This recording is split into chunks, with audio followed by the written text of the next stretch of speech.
Hi, everybody. Welcome back to Wisconsin Weather Experts on this Wednesday, exclusively on Fox Local. Another beautiful day across southeast Wisconsin. Things will pick up a little bit in the days ahead. Now, see, I thought yesterday was great, too. Not just because I was off, but I thought it was a nice day. Today, I think it's like one half step better. Yeah, I agree. I mean, yesterday, I think the wind picked up in the afternoon. True. I don't think we'll have that today, but we will have a lake breeze. So it kind of depends on how you look at it. And speaking of a lake breeze, that's where we have our live photojournalist Tanner this morning. He's looking at the sky right now, but he's at Vermont Park, which I believe has that new wooden staircase, right, that leads down to the actual beach. Oh my gosh, that's stunning. Yeah, what a gorgeous day to be there. Wow. That's a cute little park. From what I've witnessed, this is not from any studies, but from what I've witnessed, a somewhat underused park in the Mequon area, because every time I go there, there's like two people, unless there's a baseball game at the little park right beside it. It's a pretty quiet place if you need a quiet afternoon to just kind of hang out, and some beautiful, look at, you're saying the breeze will be lighter, look at the water. Yeah. It's so calm. And I love looking this closely at Lake Michigan, because I swear there are times where you can look at the lake, especially during the summer, and it looks like the ocean. Yeah, well, for sure, especially when we get the waves. Gorgeous. Yeah, like the last time we were down by the water when we had Carrie Doctor live for the surfer. Oh yeah, I mean, that looked like an ocean day for sure. Whitecaps. A little more lake-like with the very soft breeze, not creating anything in the way of significant whitecaps. So, beautiful day. I wanted to share it with you, and again, we're live with our photojournalist Tanner this morning this afternoon now, down at Vermont Park. It is going to be a beautiful day. That, of course, does not mean that there is nothing to talk about. There is so much to talk about weather-wise. There is, and not just here locally. Of course, we always try to focus on the region, but we are going to get quite a bit more active, even here in Wisconsin, in the coming days. We are tracking multiple, and I mean multiple rounds of rain, and eventually, yes, some wintry mix is going to return. We can't shake the snow. I know, but when you think about it, March, I'd say in like a lamb, out like a lion. It was very calm to start the month. So, of course, as the old saying goes, it's going to be a little different as we end the month, which is, believe it or not, Monday of next week, the last day of March. Let's talk about temperatures first and foremost, though. Current look across the state, it's 40 in Milwaukee, 46 in Madison, and look at these 50s that are oh so close. We will continue to gradually climb in the next couple of days. Lake breeze will keep us a little cooler today, but a lot of spots out west will reach into those low and maybe even middle 50s today. And we'll continue to see 50s tomorrow. Friday looks the warmest, maybe even in the 60s. But then Saturday on into Sunday is when we start to see those temperatures dropping a little bit. A regional look, or I should say more of a U.S. look at forecast highs today. The last couple of days, we were really focusing in on the potential for record-breaking highs down towards the south. I'd say we've leveled out a little bit, but notice how some of those 80s, some of the heat has made its way into the southeast now, especially portions of Florida. And as a whole, a good chunk of the country looking at above average warmth today. The Milwaukee area, I think because of the lake breeze, will be pretty normal for this time of year, but will start to rise above the average heading into the day tomorrow. Not a whole lot going on as of right now. We've got a couple of different systems, still some snow in the northeast. Just off towards the west of us, you can see some rain and wintry mix across the upper plains. You can see some showers and thunderstorms from Dallas on into northern Louisiana, crossing over the Mississippi River. Now, out east, there is still some pretty significant fire danger and red flag warnings. In fact, there are active wildfires still in North Carolina. I know we talked about that earlier this week on Monday.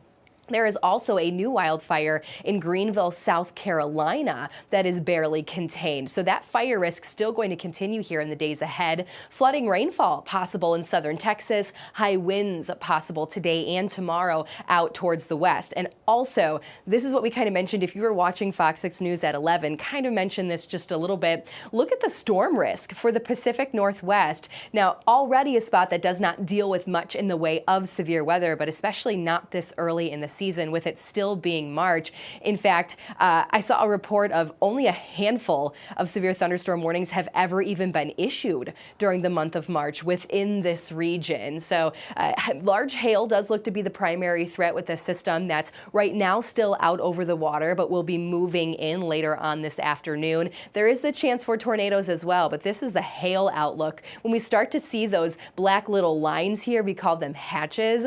That's where there really is a significant significant threat for severe weather, and in this case, for some large hail. So something I think, even though out of our area, absolutely making headlines because of, number one, the time of year, and number two, because of the actual threat being such large hail.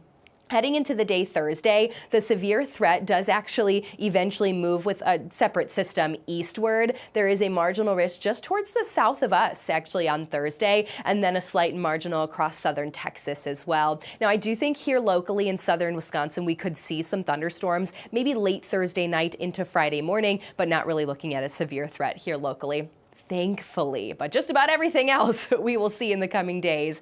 Here's a look at the broad view here. Fox model doing a good job bringing in some rain to our area, southern Wisconsin. You can see Thursday morning, drying things out though Thursday afternoon as that rain starts to make its way on east. You can see Friday, another round of maybe some thunderstorms in southern Wisconsin. Otherwise, just more rain, and then the wintry mix begins and snow begins up towards the north on Friday. And by Saturday, as the weekend really gets going, I think that's when the upper plains really becomes quite a bit more messy. You can see the snow filling in across the Dakotas, the wintry mix across parts of Minnesota, rain here in southern Wisconsin, and Sunday, same story. Now, we will eventually see a little bit more of a wintry mix in southern Wisconsin and in our area closer to Milwaukee later Sunday, and then lingering light snow potentially heading on into Monday morning. So just to break it down for you more, if you are in southeast Wisconsin, some morning rain chances both Thursday and Friday, but I do think the afternoons are looking okay. Saturday looking pretty soggy at this point. Same with Sunday, but we will see that eventual change over to more of a wintry mix.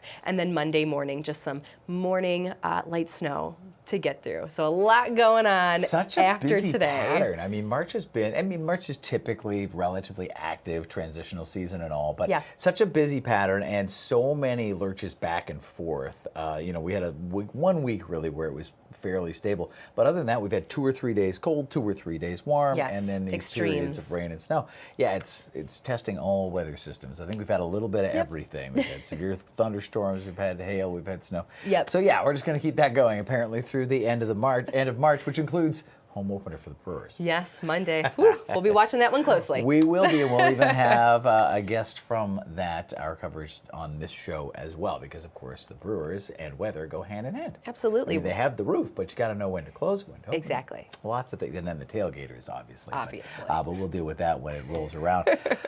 No matter how much we may have liked to see a bit of a calmer March, we cannot complain because other parts of the country have been insane. And take a look at this video. This was caught on camera. A tornado ripped across the backyard of a home in Gary, Indiana, so not too far from here, just moments after they went out to get the dog from the dog enclosure. Look at that.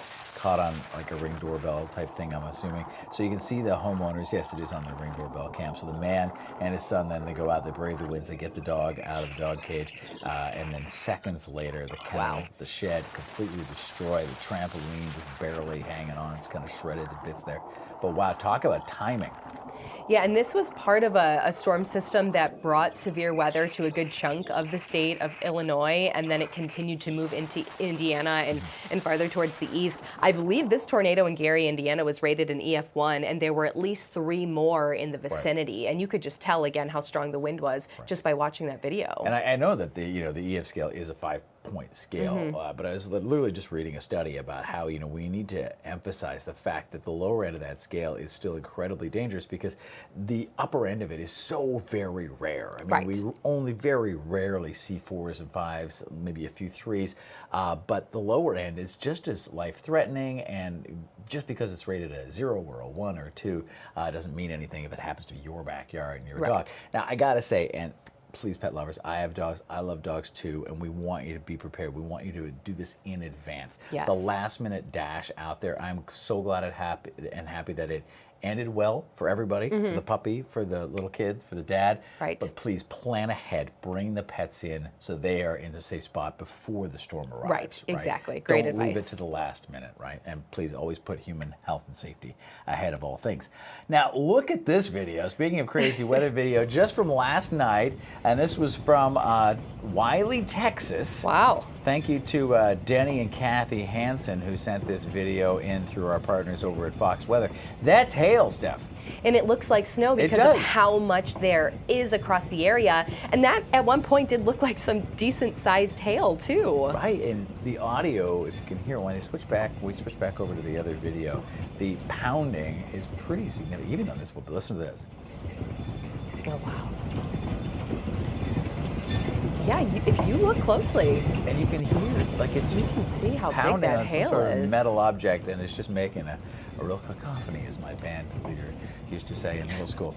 It's not a compliment if your band leader tells you that. But it's quite the mess there, and I mean, obviously in Texas you just wait that out, but if that was here, you'd have to be shoveling it. Right, exactly. I do wonder if they had to clear any of it. Had to. Wouldn't have been with a snow shower. I don't know where Wiley, Texas is in the great state of Texas, but not something you see every day. No, absolutely not. To have it be already so big and then just to see so much of it actually on the ground. So hoping for no damage, but yeah, that's a lot. Is one of the biggest weather-related insurance issues as well, so I'm sure there may be a few folks that had their car parked out in that. Yeah. Now, speaking of something you don't see every day. Yes, we were lucky enough last night in some parts of Wisconsin to see the Northern Lights. Wow. Isn't this beautiful? So this is up north a little bit more. This is St. Germain, so just beautiful. But I have seen so many pictures from up north. This is one closer to us, Plymouth, from one of our viewers on Facebook. Thank you to Michelle for sending this in. I mean, it was faint, I'd say, in southeast Wisconsin. I went out a few times last night to see if I could see it from Milwaukee, because we've seen it a couple of times. I finally got out one time a few weeks back. Yeah. And you have to use your cell phone, because you only really you can pick up on like a weird glow without that. But once you put your cell phone up, and it obviously isn't as great as the human eye when it comes to the iris, it kind of filters out some of the extraneous light and gives you that really cool color. Yeah, but beautiful pinks, some greens, especially from up north. In far southern Wisconsin, I know when I went out yesterday or last night, we still had a little bit of cloud cover too. It eventually cleared out, but it's just always impressive. I believe that was a G2 out of a G5 storm, so not even one of the big strong ones like we've seen in the past, but it still has managed become more to frequent. see. I think in part because it's being communicated more effectively. And that's not a pat on the back of us, but the folks that take care of the solar weather and the sun weather, that they're getting this information out. People are more tuned into it now, because these events could easily have happened without anybody even knowing in years past. Exactly. But now it's getting out. People are excited about it, and we're glad. Anytime science gets an extra attaboy or a little shout out, we're happy with that.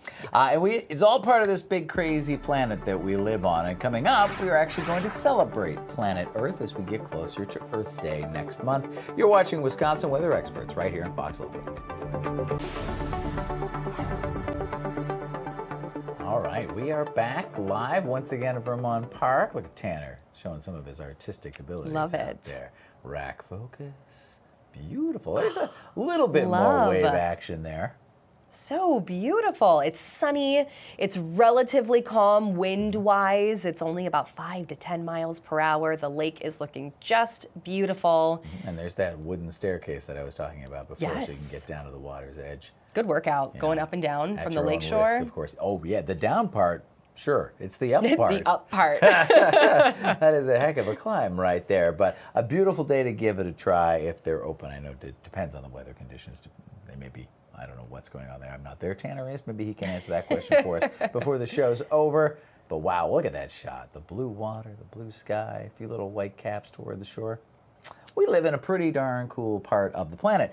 In other parts of the planet's not so happy with us. No, it got a little active on Monday, and we're talking about New Zealand, so way a ways from us. But there was actually a large earthquake that took place Monday. It was actually Monday night, their time, technically. I believe it was just after about 10 p.m. their time, which translates to, Monday evening.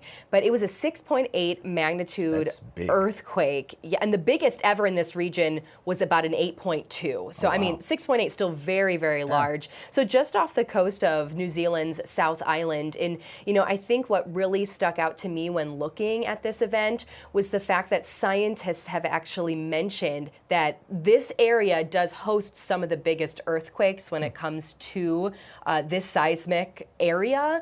But it's poorly studied or understood. Okay. So they don't know all of the tectonic plates Right. or what's going on there. Right, but it is a very active area, and it's also very prone to tsunamis. Okay. There was a very small, technically, tsunami. Remember, they're not always, very, very large. No. There were some evacuations that were done, but thankfully no damage or anything like that. But I think it was probably a wake-up call to, if this keeps happening, right, to to actually maybe study that area a little Right. bit better and get a better understanding of the plates underneath the ocean floor.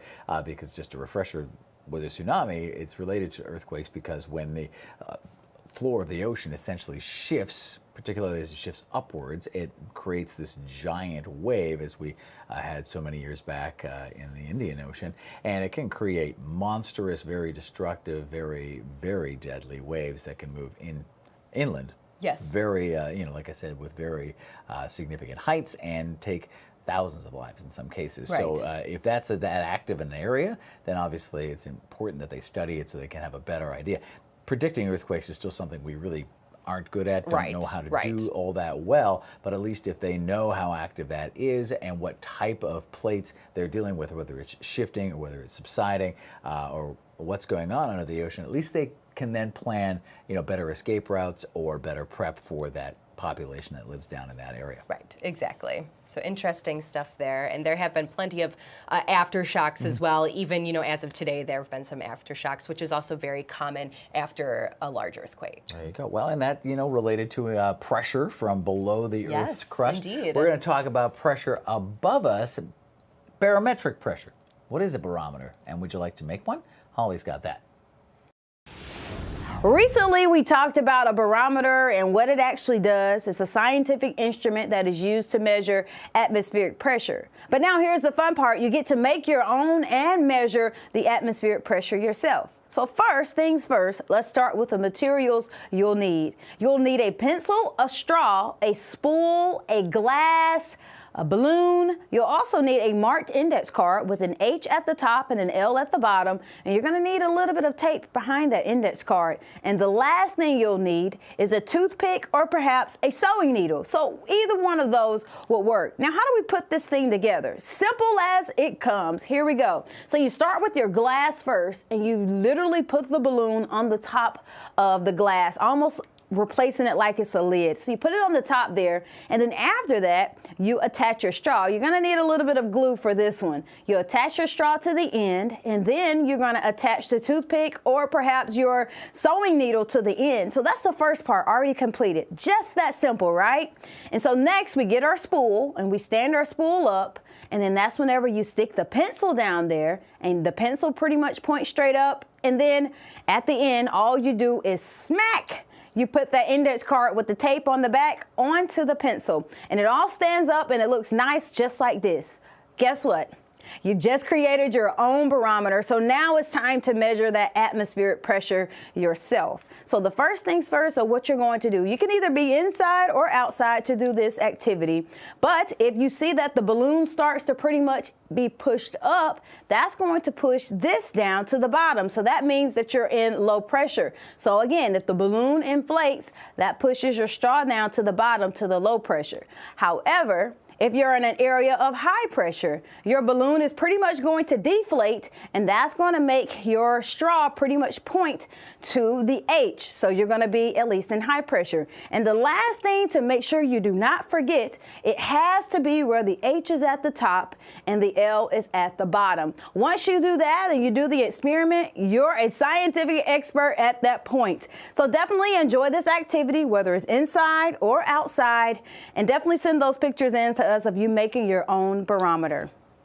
Oh, that's a great idea and a great project for kids. You were just telling me during that you taught my kid how to make that. Yes, your youngest daughter. I did a high interest day when she was in 3rd grade. Now she's a junior in high school, and we made that. That's pretty She cool. probably doesn't have it anymore, but that's okay. I doubt she has it. There's many things that didn't survive her room. But Understandable. I bet she remembers it pretty clearly. You make a pretty good impression. I'll have to ask her about it later on today. I didn't even know that myself. So long time ago. There you go. A little bit of weather lore for you right here. Speaking of, if you have a question or you want to pass on a little bit of weather lore, please do that. Just click on the QR code that's right there, and you can ask our weather experts. Any question that you might have, doesn't matter how basic, how in-depth, whatever it may be, we will do the research, we'll get you the answer, and we might even do it right here on Wisconsin Weather Experts, Monday to Friday at noon on Fox Local. Yes, and even if it's a picture, feel free to send it our way. We'll We take like to anything you got. explain. Exactly. Yeah, for sure. All right, let's take a quick break. We'll take a live look outside right now where we are just enjoying that beautiful sunshine over downtown Milwaukee. We'll take a quick break. We'll see you in just a few minutes. Welcome back to Wisconsin Weather Experts right here on Fox Local. Steph and I have gotten a little too chatty because we have a wonderful interview that we are going to have to push to tomorrow because we have run out of time to run it in its entirety here. But it is with the artist behind this year's poster for Earth Day, which has its origins here in Wisconsin. So I'm sorry, I did tease that, as they say in the biz, mentioned it earlier. We're not going to be able to get that in today. We will run that for you tomorrow, and then it'll probably be up on the Fox Local for quite some time if you want to check it out. Good stuff. In the meantime, a lot of folks are talking about not what's happening down here on Earth, but up over our heads, there's been some interesting spottings. Yes, quite the viewing in the sky, in all thanks to a SpaceX rocket, believe it or not. But check this out. In motion here. It looks incredible, but this was what the sky looked like in Eastern Europe. It's caused, as we just mentioned, a SpaceX rocket. So the Falcon 9 rocket, carrying a classified U.S. government payload, launched Monday from Cape Canaveral in Florida. The United Kingdom's National Meteorological Service explained the display on social media, saying the spiral was likely formed by the rocket's exhaust interacting with the atmosphere. Makes sense there, probably why you can see kind of that globe spiral at the around end, it. Yeah. Oh my gosh, that's so cool. Yeah, really cool. So similar displays have appeared in the sky before, and often in connection with SpaceX. The last one was in March of last year after another Falcon 9 mission. There you go. So, I mean, I get it. If you were seeing this up overhead, you see this weird glowing spiral. It seems like something that AI would create. If It's you like said, a hurricane. Right? It does. It looks like the hurricane symbol that we right? put on that. So yeah, I can see why people are like, what is happening right now? But again, we know the cause, the Falcon 9 mission. This is the second time this has happened. It's a little bit like when we started launching the Starlinks. Everybody saw those and was freaked out because you'd see this perfect line of dots in the sky. And of course, once people got used to that, we didn't get the calls anymore. Right. So eventually, this will be a little bit more common. We have another interesting bit of video to share as well. And this is a time-lapse. I love time-lapse videos. This one happens to be from Dallas, and it shows kind of the whole evolution. Oh, I thought we did have it. I thought we had the Dallas time-lapse. It was really cool, though, as you mentioned, though. It was the evolution of a thunderstorm. Yeah, you could see the whole cumulus clouds. Bill looks like I had a cauliflower at one point, and then you see the rain veils sweep through in the sunset. So we'll try to get that really together cool for you tomorrow as well. I apologize to our producer. I misunderstood and thought we had the video in there. We don't have the video, but we do have another like 45 seconds. Do you want to talk about light pillars real quick? Sure. Let's take graphics. This is a cool occurrence that more so happens when it's really cold out. So we're kind of past this, but they form. There's a picture right there from one of our viewers, actually in Hartford, from earlier in the winter. They form on cold, still nights when the light reflects off of. It has to be a very exact ice crystal. They have to be flat and like these hexagonal plate-like shape. They look very almost unnatural under a microscope. Like when you show the microscope version of it, it looks like a piece of plastic or glitter that came off of a kid's toy. Yes, absolutely. So the shape is pretty important, and it has to be flat. So then when it's suspended in the air, it creates this vertical beam, which looks like it's extending from the ground up to the sky. And a lot of times the light source for this, street lights. Yeah. So it's hard to actually wrap your brain around something like this happening, but it's all thanks to light that is passing through these very, plate-like shaped ice crystals. And the way the ice affects the light. I mean, we see that in so many other things as well. We talked about those sun halos and the sun dogs the other day. Ice in our atmosphere can do some pretty cool things.